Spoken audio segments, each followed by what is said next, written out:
New data suggests women often face greater barriers than men when borrowing money to start or expand a business. And they're more likely to rely on personal savings than traditional financing. The Vermont Community Foundation is shining a light on this issue as part of a research project to identify just how many women-owned businesses we have and try to steer holiday shoppers their way. We begin this morning with a little background from Jack Thurston. We are issuing the Women-Owned Challenge. That challenge from the Vermont Women's Fund, a philanthropic organization devoted to advancing economic outcomes for women and girls, asks shoppers during the busy holiday season to seek out and support businesses owned by women. It's part of the fund's This Way Up initiative, born out of ongoing research into just how many businesses statewide are owned by women. That info was actually previously unknown. Vermonters have always been really good about supporting their local businesses. What do they achieve when they support a business that specifically is women-owned? Our data has already shown that 96% of women-owned businesses contribute to nonprofits, to support charities, they support schools, and of the 2,700 businesses that have signed up, that's $30 million. So there's real economic value. An interactive map points users to women-owned businesses statewide, including Labella Derma in Winooski. We give back to a lot of different charities, which has its own skincare product line and offers treatments like facials and lash extensions. They're supporting our families, and we're small business shoppers ourselves, so we're sharing throughout the community. It's a great initiative. The Flying Pig bookstore in Shelburne is also on that map. If we're supporting one another and we're supporting traditionally underrepresented businesses and populations, that does lift the whole community. It just does. So while no one knows exactly what the percentage of Vermont companies owned by women may be, preliminary research suggests it's a big number, and the impact on our state is huge. In Waterbury, nearly 20 women-owned businesses are located in the heart of the village center, like Stowe Street Emporium, a boutique and department store. We'll hear from the owner in a moment. There, we spent some time with Meg Smith, the director of the Vermont Women's Fund, to learn more about their research project and the findings so far. We began this work really back in 2016, which is when we discovered no one knew the number of women-owned businesses in the state, and that the Secretary of State's office doesn't aggregate that data by gender. And we thought that was an omission and a gap in our economic landscape. So when we launched This Way Up, there's power in our numbers, which was the initiative to count and identify all the women-owned businesses, we weren't sure what we were going to find. We created a survey with a lot of different questions that ranged from the business and what you do and what are your revenues and how many employees, to more personal questions about lived experience and why did you start your business and what have your challenges been. And it turns out this is data that no one's ever collected before. So it's an ongoing process, it's an organic process. We have over 2,700 businesses, survey signers, as we call them, to date. And we've discovered that, for example, 44% of the women who started their businesses did not seek outside funding. They built their business slowly over time. 10% got loans from banks. 7%, I think, got money from family to start businesses. So even those kind of basic questions were things we've never known before. And there's a lot of interesting data that you can see right there on the website. Which is likely reflected around Waterbury, too, in women-owned galleries and florists, retailers, and medical practices. My name is Katya D'Angelo, and I own Bridgeside Books, and we bought it in October 2020. What were you thinking? That's a great question. My husband and I talked a lot about it, and we decided that the risk was worth it, that we could take it on, and we were comfortable enough with that the pandemic was going to end one way or the other. We were all going to learn to live with it, or we were going to go more or less back to normal, and here we are. There are a lot of women-owned businesses here in Waterbury, and I'm wondering if there's some explanation for that. Ooh, I don't know if there might be something in the water, maybe. I think it's just a really business-friendly town, and all of the business owners, we all feel like we're in it together. So there's not really a whole lot of competition, it feels like. It just feels like we all want to be friends and drive more business to the local shops. And it just so happens that a lot of them are owned by women. How many employees do you have? I have 3. So Jennifer McMahon is likely the one that you heard about. Has it been smooth sailing the last couple of years? I wouldn't say smooth sailing. We're always kind of dealing with, the fallout of pandemic stuff, what that means for our customers, what that means for us. We're always grappling with, competing with online stuff, online stores. So we just try and be here for the community, and we do a lot of events to try and, foster that sense.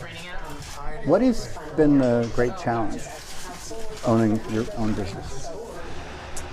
The greatest challenge of owning my own business is really just not being able to leave it when I go home for the night.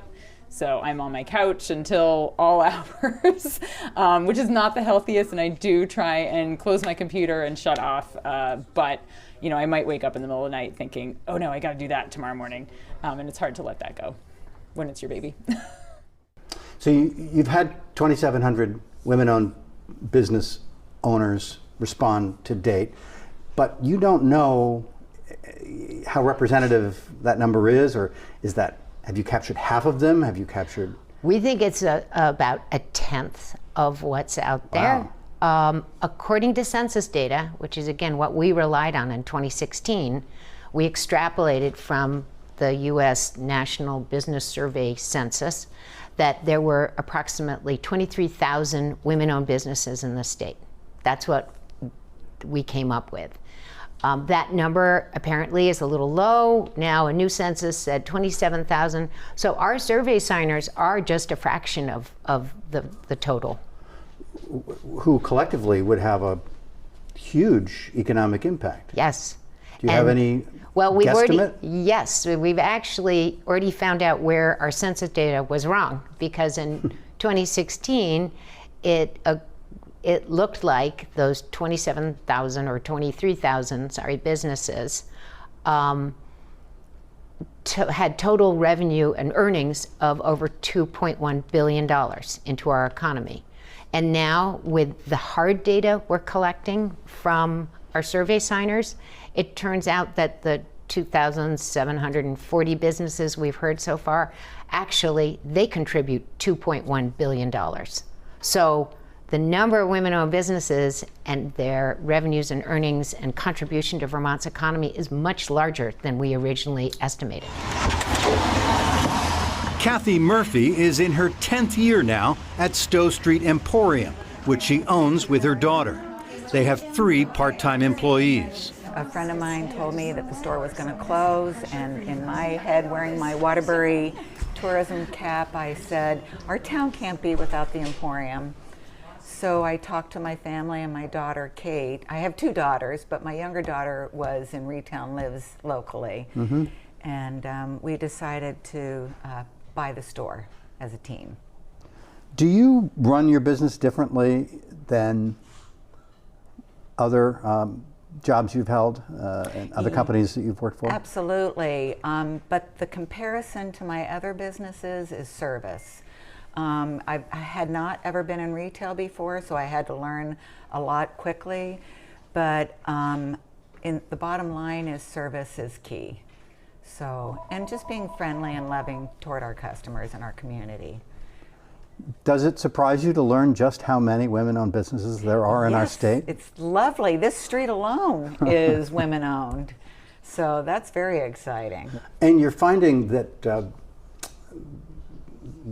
there were particular barriers that many of these entrepreneurs faced when they were first starting up. Yes, some women have had tremendous problems just getting access to capital, that they don't have collateral and therefore they cannot get commercial loans, or they don't have credit. And that's a result of years and I would say centuries of implicit bias that hampered women. They didn't have financial means. I mean, it was only 50 years ago that women still had to have their husband co-sign to get a credit card. So the world of credit and collateral has not been on the side of women for a long, long time. That's changing, but it's definitely hampered business for a lot of women. So can I assume that most of these women-owned businesses in Vermont are pretty small? Many of them are solo concerns, but we have plenty of, I mean, over 5,000 jobs are generated, and full-time and part-time jobs are generated by our 2,700 plus survey signers. So yes, there are a lot of individual solo businesses, but there are a lot of businesses that are employing 1 to 10 employees. What kind of businesses are run by women in our state? It runs the gamut from service providers, retailers, shop owners, like where we are today, to women who run construction firms, gravel pits, manufacturers, paper mill manufacturers. Women run the same kind of businesses that men always did. They just are fewer in number in the state of Vermont. You're also finding that women-owned businesses reinvest disproportionately back into their communities. Tell us about that. That is something that is probably one of the greatest incentives for the Vermont Women's Fund, to encourage and urge women to do better in the workplace, because globally, the UN has said 90% of a woman's income goes back into their community. Servicing for schools, for shopping, for food, all the basics. Women most often shop locally. Here in Vermont, of our 2,700 plus survey signers, 96% donate to charities, nonprofits, and functions in their community. And that's almost $31 million, which is a very positive economic value that we need to just encourage more of. So their presence is a community boost, more so than the average business. It's a significant impact. Again, I don't want to make too many comparisons. I know there many businesses contribute to our economy, but we know for a fact, based on the fact that most women are running households and that their income is often goes right back into the community, that it is a significant impact. How to help women business owners thrive when we come back.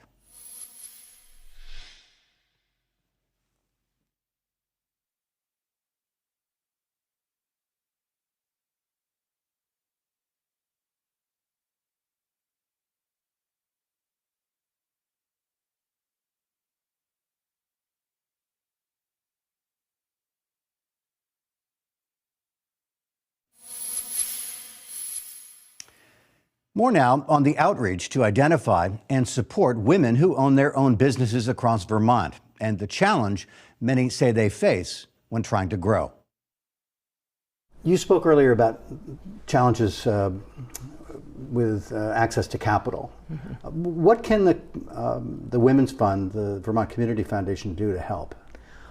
Well, as we go further along, I have met with a number of financial institutions already who are very interested in this data because, again, no one's heard or known really the impact of women-owned businesses in the state. So as we highlight this information, there's a lot of opportunity for financial institutions to be able to create perhaps more favorable loan programs that would help women access capital, whether it's in large loans or small loans. Oftentimes, women-owned businesses don't need $100,000, they need $20,000 to ramp up their marketing or get a web developer or improve their business in some way. Mm-hmm. And I think that smaller scale kind of funding is where the Women's Fund sees opportunity for us to help, whether we're partnering with a bank or partnering with a credit union and helping move women along just that much further. I mean, really the end goal is for us to improve Vermont's economy. Sure. In your conversations with credit unions and financial institutions, do you encounter resistance? Do you sense bias? I sense that there's, with some of the financial institutions, that they are a little defensive about how they used to institute their loan programs. And so I've had to just say, look, we're in a new era. We're coming out of the pandemic, and the national trend for entrepreneurship is huge, and Vermont's following that too. So let's move forward. Let's look ahead and see how we can structure loans so that you still cover your risk, but that you are really serving clients where they need the money, not within a structure that perhaps is dated. You spoke earlier about how the Secretary of State, when people register their business with the Secretary of State's office, does not capture, gender, race information. You'd like that to change, and that would seem an easy fix. And that is going to change. The Secretary of State's office has told me, I think 2 years ago when we were getting ready to launch this, that they have a new portal that they will eventually be launching themselves that will capture all this information. But time moves on, and we felt that waiting for the state to do something that was probably not the best use of time, that we should be more proactive and be learning what we can in advance. Is there anything that the legislature can do to help expand the diversity and certainly access to capital that these women entrepreneurs are all going to face? I don't really know. There's such a higher recognition now of women-owned businesses, BIPOC businesses. I think it's a much more friendly and open climate, and Montpelier legislators in Montpelier are interested. I don't know how policy decisions can be made.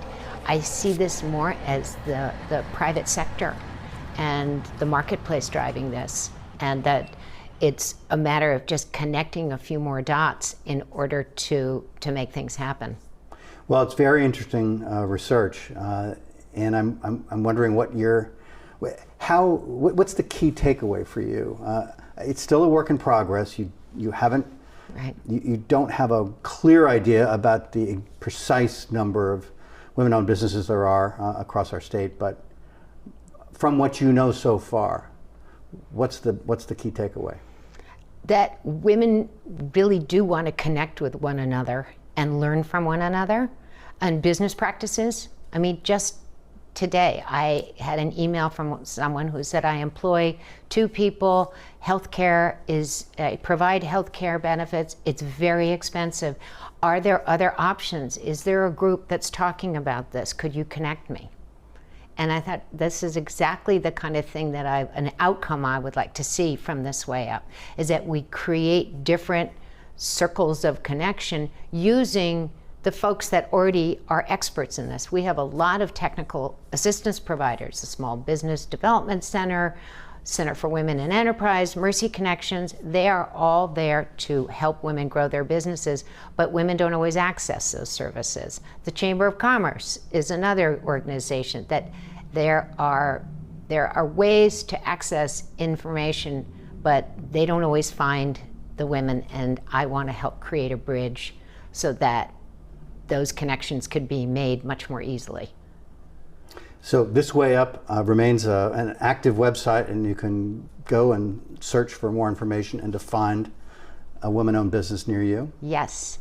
And if you are a woman-owned business, whether you're a full-time owner, part-time owner, or you just have a side hustle that you're making some income, or you're a business leader running a company that you don't own, but that you are the CEO, you can sign up and take our survey. And the more signers we have, the more power there is in our numbers. So that's really where we're at, is growing that. Meg Smith, thank you so much for being with us. Thank you, Stuart. It's a pleasure. Again, the website address is thiswayupvt.com.